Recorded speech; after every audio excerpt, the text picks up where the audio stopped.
So very good afternoon, everyone. And thank you, Dr. Rahman, for the kind invitation. So with this topic, I will be shifting gears a bit. So we move on to germline mutations from the somatic ones. And I'll be talking on what we do with NGS in the clinic in terms of diagnosis and management of patients with genetic disorders, or more specifically, monogenic disorders.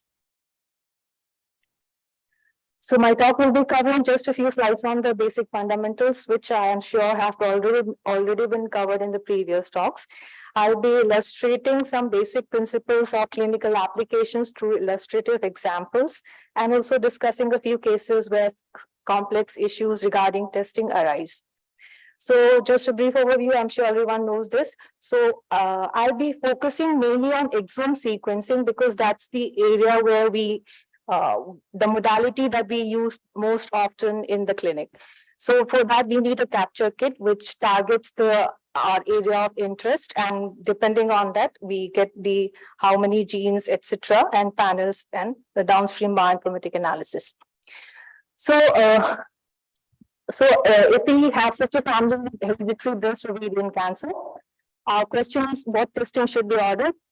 We all know that it is a genetically heterogeneous condition with many genes involved, and most of the genes are large, having like a pretty large number of exons. So is Sanger an option? So in the previous era, previous NGS, pre-NGS era, Sanger was the only option of sequencing all these exons. So now when we have this option of massively parallel sequencing and high throughput sequencing through NGS, NGS is the more cost-effective option now and is the preferred test. Now, what about the testing modalities? By testing modalities, what I mean is we are all very familiar with all these terms: whole genome, whole exome, focused exome, clinical exome, Mendelium, etc. So these are various terms which are basically industry coined terms, especially in case of exomes, because exomes, as the name suggests, is the coding region of the genome. So it should include all the exons of all the 20,000 something genes in the body. Panel, we mean a targeted group of genes according to our area of interest or the phenotype that we are targeting. Then another strategy is whom to test. Do we test only the patient? Do we test the family members whom the parents, the affected sibling, unaffected sibling, etc. So there are many strategies, and based on this, the yield differs. And based on what you are looking for, we have different strategies. Like if we do only a soma exome or a singleton exome, that is the proband only. And in these cases, the diagnostic yield is obviously decreased because we don't have the added advantage of segregation. Then we have trial exomes where we do basically the parents with the affected child or the proband. Then we have different combinations where we can group two affected individuals in the same family or different families, even when we know that this is the same disorder. Then we can group 4 or 5 different individuals. So based on this, it decreases. Then there's another way of testing where the proband or the affected individual is no longer alive, or sometimes when couples are coming to us for pre-conceptual counseling, we want to have the carrier status of monogenic disorder. So that's the carrier testing. Then once we have the sequencing, how do we prioritize the variants? Again, a repetition, I'm sure. So depending on what the variant is, where it is located, is it an exonic variant? Is it a truncating variant? What are the scores? What is the population frequency? Has it been reported previously in various databases? What is the mode of inheritance? What is the phenotype, etc.? We finally have a list of one or a few variants which we think that might be the causative variant for that particular condition. So that is the whole process of variant prioritization. Yield, again, various studies over the last a decade or so have shown that the yield differs, and the range is from 25 to 50%. Again, in consanguineous population and where the phenotype is very specific, like in terms of eye disorders, etc., it is higher as compared to non-specific phenotype like developmental delay or intellectual disability. So here, important thing is, in spite of the NGS being in the clinic for over a decade, we still have more than half of the cases which remain undiagnosed. So this is now one area of focus where people are trying to do more in terms of diagnosis using other NGS modalities and metabolomics, RNA-seq, etc. So when to order an NGS-based test in the clinic, the list is very long, but just a few fundamental aspects. When you have a disease which has genetic heterogeneity, that means the disease is caused by more than one gene. So we have osteogenesis imperfecta, which is caused by more than 20 different genes. Then if you have a phenotype like intellectual disability, where it can be caused by more than 500, 600 different genes, then NGS or an exome sequencing is the way to go. Or even if you have a very specific phenotype like hereditary breast or ovarian cancer, but you know that the gene is so large that doing a Sanger sequencing for each and every exon and fragment is not cost effective. So in terms of selecting the patient or the individual whom should be tested, then there is the dictum in any genetic testing that the patient who has the phenotype, unambiguous phenotype. So even in this family, if we have this 25-year-old female coming to you for testing, looking at the pedigree, we would ask them to bring this to get this individual who is affected tested first and then go for the testing. So question is, can we test her directly? Yes, of course we can test her, but there are certain limitations, and for more appropriate interpretation of the test results and genetic counseling, it is preferred to always test the individual with the disease first. Then which test? That depends on the diagnosis, the clinical indication, what are the genes involved, what are the type of mutations that we are targeting? Is it a single point mutation or is it large deletions and duplications? Then of course, availability and cost. So when not to order an NGS-based test is now for majority of the clinical conditions, everyone is ordering an NGS-based test. So we should remember at this point of time, what should not be the conditions where NGS is not the first preferred modality of testing. So when we are suspecting a chromosomal disorder, different chromosomal disorders like aneuploidies, for example, the Down syndrome, we will have an NGS-based test. Microdeletion duplication syndromes, 22q deletion, etc. Again, we don't use, we would prefer a microarray here. Then structural variations, balance translocations, karyotype is the gold standard. So NGS is not right now validated for detection. So even if it can detect, we need an alternative method for validation. So this is not the first line modality of testing. If we are suspecting a triplet repeat disorder like Huntington disease or a spinocerebellar ataxia, then also we don't prefer NGS as a first line. In conditions where only a Sanger-based testing can be done, so it saves you money, time, and the load of interpreting various VUS and secondary findings. For example, in thalassemia, you don't do an NGS, you just go for Sanger sequencing of the 3 exons. So with this, we come to the next case here. So most of the cases, my cases will be neurodevelopmental disorders because that's my area of interest. So this is a family who came to us with this child who had severe developmental delay with refractory seizures and severe microcephaly. There was a history of similarly affected sibling who died previously, and the mother was pregnant. So basically for this pregnancy, they wanted prenatal diagnosis and hence came to us. So imaging showed some kind of pontocerebellar hypoplasia, but we are not very sure. It was like a non-specific diagnosis for us. So we decided to go for an exome sequencing, and this was the result where we got a homozygous termination truncating mutation in this MINPP1 gene, which when we looked up in women at that time, that was in 2021, it was associated with follicular thyroid carcinoma as a somatic mutation. But when we looked up the literature, this is the IGV picture of the indel here, the When we looked up the literature, however, this gene was associated with pontocerebellar hyperplasia.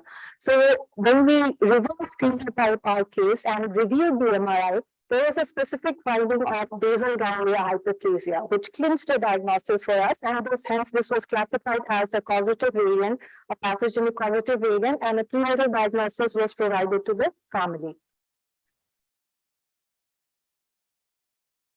Then this was the second case which I wanted to demonstrate the use of exome in cases where we have the diagnosis clinically. However, it is a very genetically heterogeneous condition, and therefore we cannot, we prefer to do an exome sequencing. So this is again, this child came to us at 1 year, 2 months. That time NGS was not there. This was somewhere in 2010. But they came again when she was 11 years old, and by that time we have NGS as a diagnostic modality. So diagnosis clinically is primary microcephaly from the clinical picture and the MRI images. However, primary microcephaly is a very heterogeneous condition, and more than 28, in fact now almost 30 genes are known to cause primary microcephaly. Hence, exome sequencing was done, which showed this splice site variant homozygous in the NCAP-D2 gene, thereby confirming a diagnosis of type 21 primary microcephaly. This was confirmed by Sanger sequencing in the proband and the parents. So again, we have clinical diagnosis, but because of genetic heterogeneity, we prefer exome sequencing for molecular diagnosis. Then there might be conditions where we only have one positive gene. For example, in this gentleman who had cardiac abnormalities and had a diagnosis of Marfan syndrome. So Marfan syndrome is a clinical diagnosis based on certain clinical criteria. We don't need to do pathogen or molecular diagnosis as such. However, in this case, they wanted to know and were interested in doing a prenatal diagnosis. Hence, the molecular testing was ordered. But Marfan syndrome is caused by only one gene, that is the fibrillin 1 gene, FBN1, but it has 65 exons. So again, a large number of exons, so therefore we did an exome sequencing. So exome sequencing will be done, or you can design a custom-based NGS panel which contains the FBN1 gene. So whatever your panel is, you have to have the target gene, and that's what we did. We had an exome. We did not have a panel which had FBN1, so we went for the focused exome. And the exome done in the commercial lab did not identify any variation in the FBN1 gene. But we were very sure that we always get the raw data and reanalyze the sequencing data whenever we have a report which is not concordant with our phenotype or clinical diagnosis. So that's what we did in this case. And on reanalysis, we found a heterozygous splice region variant, not in the canonical splice site, but a +9 variant here. And this variant is already been reported in literature previously with a functional assay being done, which showed that it causes a donor gain and therefore a premature truncation. So this was classified as likely pathogenic. So we see here that this is the exon intron site, and this is the +9 variant. So why was this missed? Because many labs in the annotation pipeline do not annotate it beyond the canonical spliceless site. But as we are a research lab, we always make it a point to look for and extend it. And so now we are looking at ±15 beyond the exon intron boundaries. Then we have some complex cases here. So this was a family who came to us with 2 affected children with severe developmental delay. This boy had cleft palate and had an alkaline phosphatase which was very high, and he had some stereotypical hand movements which clinched the diagnosis of hyperphosphatasia with intellectual disability. His sister also had severe developmental delay, and we were sure this is a consanguineous family, so we were sure that they had the same disease. So we decided to do exome sequencing of this particular boy. It had 6 genes, and this was the homozygous variant identified in one of the hyperphosphatasia with the intellectual disability syndrome. And we wanted to prove that the sister also had the same variant. So we We did a targeted sample of the variant. The parents were heterozygous for the same variant. This was the proband with homozygous variation G2A, but the sister did not have the variation. This was a wild type G here. So we were puzzled. So we thought this might be a sample mismatch. So we again called patient. We took a fresh sample and repeated the sequencing, got the same result. Then we reversed phenotype and we saw that there were subtle differences between the two affected siblings. So we concluded that she might have a different disorder. So decided to do exome sequencing of the sister, and the sister had this homozygous frame shift variant in another gene which causes mucolipidosis type 4. So we have two different diseases in the same family. Then we are very, as geneticists, we are very, we like to get recurrence risk, etc. And this is what we calculated for this family. So really, we do get many cases where we have similarly looking phenotype. However, there are occurrence of multiple disorders, rare disorders in the same family. Then another case here with hypogonadotrophic hypogonadism. We got a VOS-like positive event in this gene. So we were very happy. Additional findings when we analyzed, we got a truncating non-pathogenic variant in the BRCA2 gene, which causes hereditary breast ovarian cancer. So this is a secondary finding. So secondary findings, I'm sure many of you know. Secondary findings are findings which are unrelated to the primary indication for which the testing was done, but these are medical value for patient management.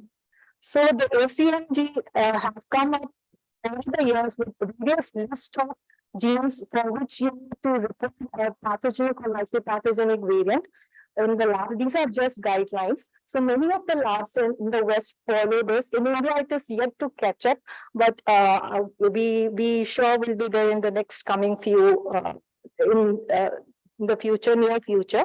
So they have recently revised this list, and in July last year, they have come with a list of 79 actionable genes, in which if you get any pathogenic or likely pathogenic variant, you need to return the results to the patient. So these are basically more or less related to cancer mostly, and some of them are cardiovascular phenotypes and some metabolic disorders.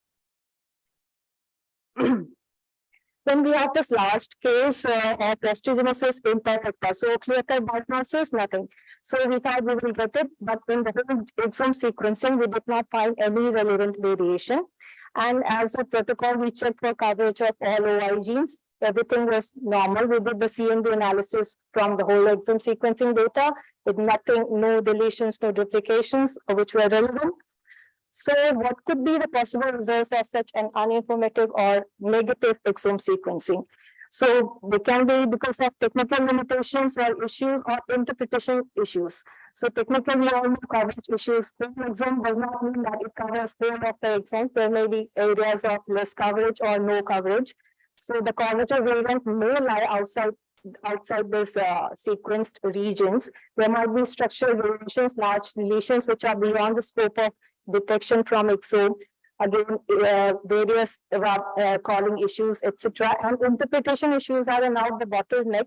This might be because of phenotyping issues, because of novel genes, because of interpretation of uncertain significance, etc. So one major cause is non-coding region variants. So in this case, we decided to go for whole genome sequencing. And in the whole genome sequencing, we got an intronic variant here, a homozygous intronic variant in a known osteogenesis imperfecta gene. The prediction tools all predicted to be causing a donor gain. And therefore, we are yet to do a functional assay for this case, but we are confident that this is the causative variation for this family. So it's very important to discuss with the family what is the test being offered, what are the benefits, what are the alternatives of doing testing or not test at all, what results could be expected, what is VOS, what is an uninformative exome, etc.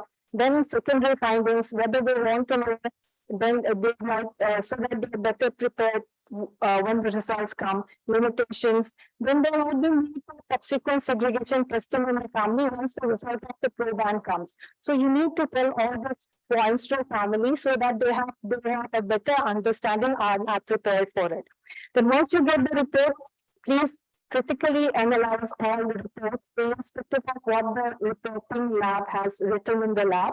Independent analysis is always recommended, and you should always tell them about the possibility of changing or the dynamic nature of classification of variants, whether variants might change to a benign variant or pathogenic variant, depending on availability of new information. So just to end, we should always critically ask ourselves, is genomic test indicated in this particular situation? If so, then what test should be ordered? Once you decide to order an NGS-based testing, deep phenotyping is very, very important, preferably using standard nomenclature or the HPA terms, this should be accompanied by proper pre-test counseling. Once you get the report interpretation, you analyze the reports and by asking yourself, is this really the cause of the disorder in my patient? If so, you need to do post-test counseling accordingly. Reverse phenotyping is a very good learning point for almost all disorders, because these disorders are very, very rare. You get to see only some cases in your lifetime. So you will certainly miss many phenotypic features, and once you go back to the patient, it's always there. Then once you get an uninformative test result, what next to be done, limitations of the test, and you have to read. And reanalysis and reinterpretation is now an area of active research, and it is recommended now. There are consensus guidelines which say that reanalysis should be done at least every 6 months from once the report has been gone to the patient. So with this, I thank you very much for your patient hearing. Thank you.